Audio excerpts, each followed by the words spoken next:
So ang pag-a-apply ng trabaho as teaching assistants dito sa abroad, mga kadadalags, I don't have any ideas on how to apply if you are from Philippines.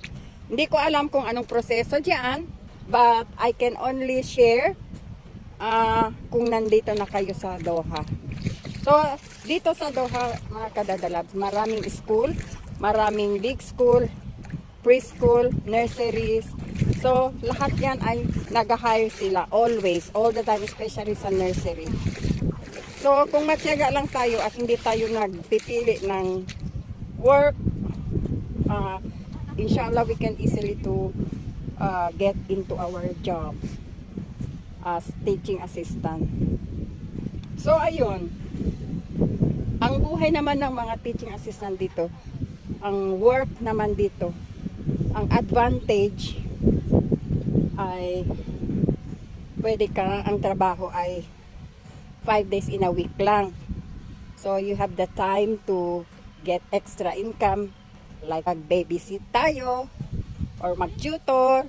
May mga nagtatanong din, mga kadadalads, na paano daw mag-apply as a teaching assistant sa ibang bansa.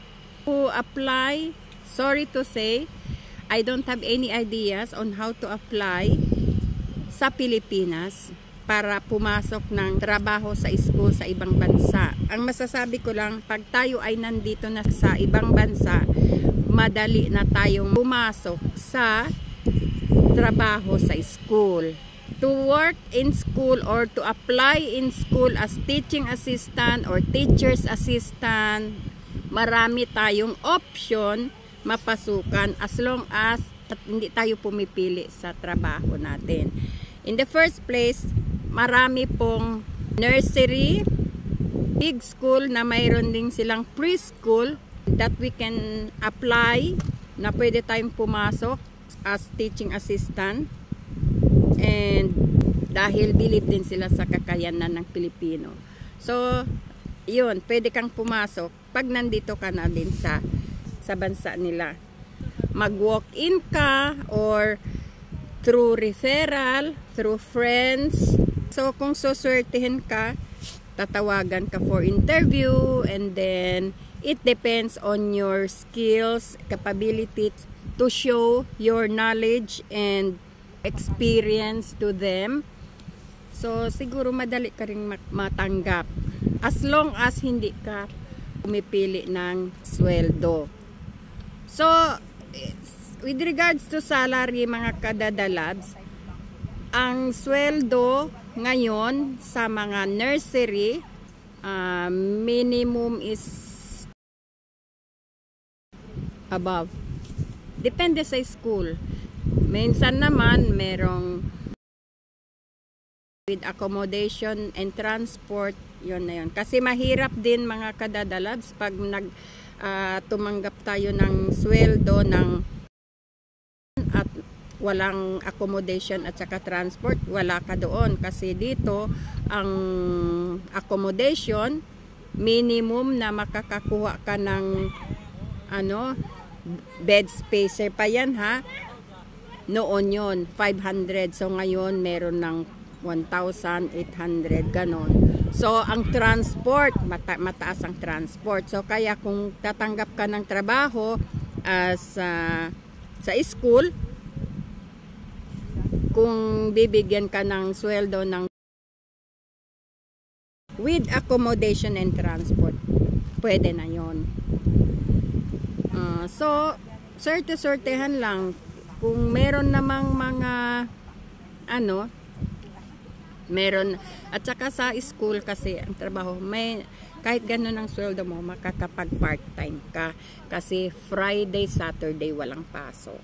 At saka ang advantage pa din doon, pag ikaw ay nagtatrabaho sa school, pag ang parents na inaalagaan mong bata sa school ay malapit sa'yo, malapit din sa'yo ang parents, at siya ay kasi kadalasan dito ang mga parents nag-outing sila or lumalabas sila mag-asawa lang, so minsan nagpapa-babysit sila.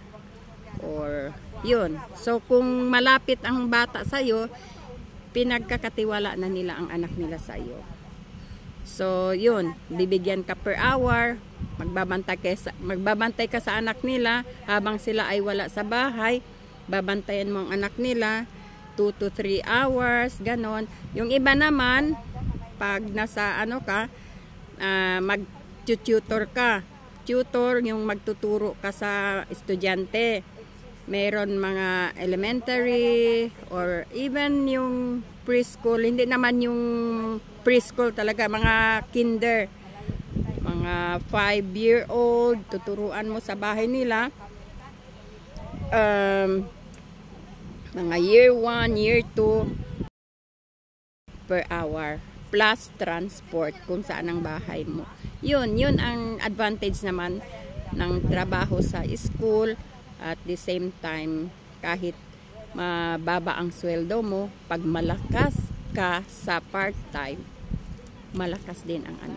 So, isa lang ang ano natin, kailangan magaling tayo sa bata and also ma-PR tayo sa parents. Unang-una sa bata, pag malapit sa atin ang bata, malapit din sa atin ang parents. So, yan mga kadadalabs,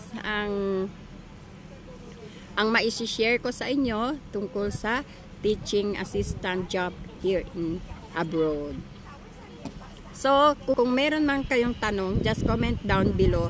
I apologize before guys na hindi ko nasasagot yung mga tanong ninyo, but inshallah this time, focus na tayo guys. Sana ay suportahan nyo ako mga kadadalabs para ma-motivate ako na araw-araw ako ay mag-send ako ng video sa inyo tungkol sa mga bagay-bagay na gusto ninyong malaman tungkol sa trabaho dito sa abroad, lalong-lalo na sa teaching assistant. So, at saka sa buhay dito sa abroad. So, yan ang mga chikahan natin mga kadadalabs. Comment down below kung ano man ang gusto ninyo pang malaman tungkol sa buhay abroad and our day in our life sa abroad. So, ayan.